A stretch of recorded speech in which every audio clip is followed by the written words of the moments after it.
Wakil Presiden Republik Indonesia, Wapres RI, Gibran Rakabuming Raka mengunjungi Pasar Tramobuta Salewangan, Kabupaten Maros, Kamis, 14 November 2024. Rombongan anak sulung mantan Presiden Joko Widodo itu tiba di Pasar Tramo Maros pukul 8.20 WITA. Pantauan langsung Tribun Timur di lapangan, ribuan emak-emak menyambut kedatangan Gibran dengan antusias. Mereka berebut untuk sekadar bersalaman dan foto bersama. Pas Pampres bahkan nampak kesulitan menghalau emak-emak yang saling dorong-mendorong untuk mendekati Gibran. Mantan wali kota Solo ini membagikan susu kepada anak-anak yang ada di Pasar Tramo. Selain membagikan susu, Gibran juga berbelanja. Gibran membeli bahan pokok seperti bawang, minyak hingga popok bayi. Kita belanja bawang merah sama cabai rawit sama jagung. Itu harganya berapa Pak untuk bawang sendiri? Bawang yang 35 ini per kilo diambil 5 kilo. Iya, terus kalau cabai? Cabai rawit ya diambil 2 kilo yang harga 30 per kilonya. Selain itu Pak, cuma 2 ya? Itu ada jagung. Oh, jagung berapa? 10 biji. 10.000 ya? 10 biji. 10 biji berapa? 2.500. Yang dibayar tadi berapa Pak? Yang dibayar 2 amplop. 1 amplop berapa sih? Isi 200.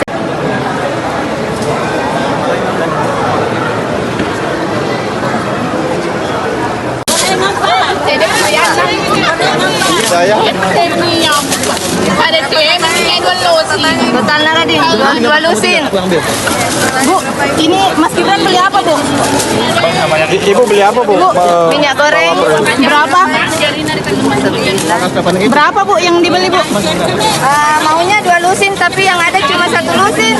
Harganya berapa Bu? 1 lusin berapa itu? Ya, Tunggu dulu ya. satunya 17.000. Berapa? 17.000 Pak. Itu kemasan berapa liter Pak? Motor 1 liter. Cuma kemasan 1 liter ya.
Download Tribun X sekarang, menghadirkan lokal menjadi Indonesia.